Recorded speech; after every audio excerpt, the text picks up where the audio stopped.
Hi, my name's Kasha. I'm a speech and language therapist at Evelina London Children and Young People's Community Speech and Language Therapy. Today I'm going to be talking about objects of reference to make choices and also sharing a tip of the week. So what are objects of reference? These are objects used to represent a person, activity, or event. When used over a long time consistently, children will learn what this object represents. This is mostly for children who are in early years foundation stage and key stage 1. But there may be sessions for other age groups, so keep checking back on our Facebook page. So the activity that we're going to be doing today to show you use of objects of references is choosing a song. So I'm going to use an object of reference to represent the wheels on the bus and an object of reference to represent Old MacDonald. It's got a little cow there, but any farm animal is fine. So you can try this with objects that represent two of your child's favourite songs or activities. So it doesn't have to just be songs. Maybe your child would like to choose between bubbles, foam, a game. Just anything that they enjoy doing at home, we can use objects of reference to represent these. So if you want to do this in the session with me, this is what you'll need. So the toy bus I showed you before, some kind of farm animal, and your singing voice, because we will be singing. So I'm going to use a visual timetable to represent what we'll be doing today. It's a really simple version. All you need is some paper, a pen and a pencil. So let's get started.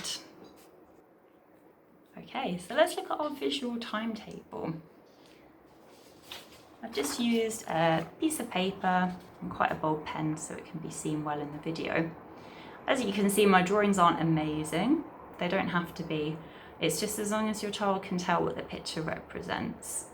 So you can see on the timetable, we've got hello, we've got our tip of the week, we've got singing, and we've got bye. So let's have a look. As we've finished our hello, what we're going to do is cross it off. Usually children quite enjoy doing it themselves as well. So once you've shown them how to cross it off, they may want to do it next time themselves. I also like to represent each part of the visual timetable ending by using the Makaton sign for finished. So that part, hello, is finished. Okay, next is tip of the week. So just a summary, cross off, show the finish sign, and then show your child what is next. Next, let's look at our tip of the week. So our tip of the week for using objects of reference for choice making is keep it motivating. Think about what your child really likes. It's important that the activity or the activities the object of reference is representing is something that is motivating to your child. Because if it isn't, they're less likely to pay attention to the objects and then eventually associate the object with the activity, person, or event. So I'm using singing today to demonstrate how you can use objects of reference, but your child might not find singing very interesting. By using objects of reference for activities that your child finds really interesting, you're giving them the best chance to understand and use the objects of reference themselves. So to summarise, our top tip for this week is to keep it motivating. Think about what your child really finds interesting and then use that for objects of reference. Okay, so now our tip of the week is finished. I'll cross that off. And I'm also going to show the Makaton sign, finished. Okay, next is our visual timetable to show we are going to be singing. So for this activity, we're going to be using objects of reference to help your child make choices about what song they'd like. So before they can use those objects, we need to start by building their understanding so that they know what they're choosing. To build their understanding, show them the object right before the activity. Let your child hold it if they can. Use a key word or a phrase. For example, let's sing Wheels on the Bus. Try and keep this phrase type consistent over time, and then your child can associate the phrase with the object of reference also. Complete the activity, and when you're finished with the activity, make sure you put the object away. This helps show that the activity has finished. And again, you can also use the Makaton sign for finished. Don't worry if your child isn't interested in the object at first. They might drop it, they might be throwing with it, they might be playing with it in a different way. It does take some time and a lot of consistency for children to learn what this object actually means. Okay, now I'm going to demonstrate using objects of reference with 2 nursery rhymes first, and then we can demonstrate how to support choice making once your child understands what they mean. So, have you got your singing voices ready? Let's have a go. So we've got our 2 objects of reference in the bag. We've got our bus and our cow for Old MacDonald.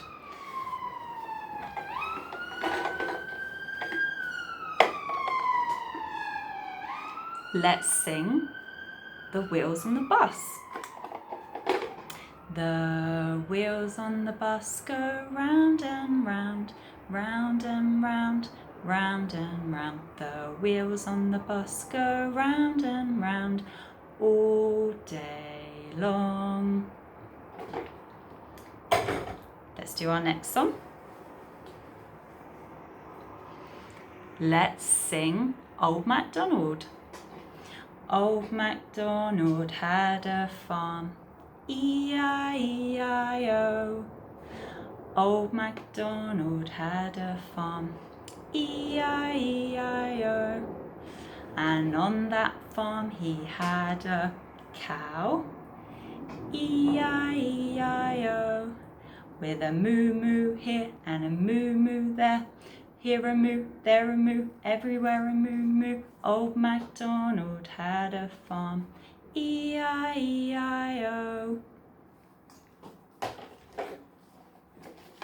Put our objects back in the bag. And now we let our child choose. Do you want Wheels on the Bus or Old MacDonald? You want Wheels on the Bus. Good choosing. The wheels on the bus go round and round. Oh, I've decided Old MacDonald.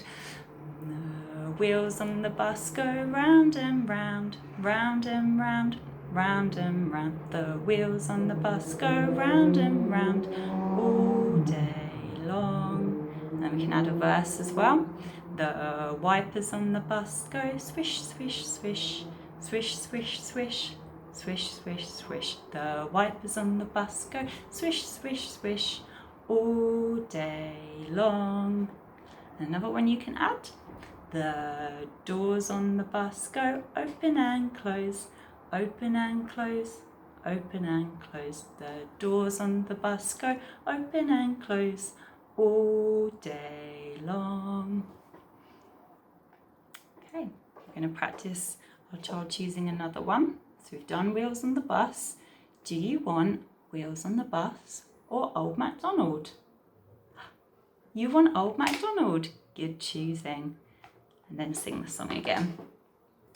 So when you're holding out the objects for your child, just make sure you take a moment to pause, give them time to think about which they want to choose, and then affirm their choice by saying, "You chose," dun dun dun.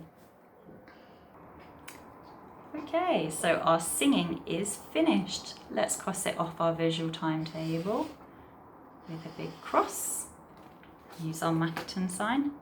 Singing is finished. Next is bye. So before we say goodbye, I hope you enjoyed using those objects of reference to support your child to make choices. Remember the tip of the week by choosing activities that your child finds really motivating. Try and have a go with the visual timetable at home. It can be really, really simple to start off with, but you can just show your child what to expect that will happen throughout the day. So you could start with maybe 3 things on the list. It just helps them understand routine and what's first, what's coming next, and what's last. If you have any questions or queries, please have a look at the information on our website. You might find your questions are already answered there, especially in the advice and support section. Our website address is www.elvina.nhs.uk/community speech and language, and can also be found on this Facebook page. If you can't find an answer to your question, you can email us and someone will get back to you. The email address is gst-tr.contactslt@nhs.net. Thank you so much for joining us. We'll be posting another video next week and you can rewatch this video anytime. Goodbye.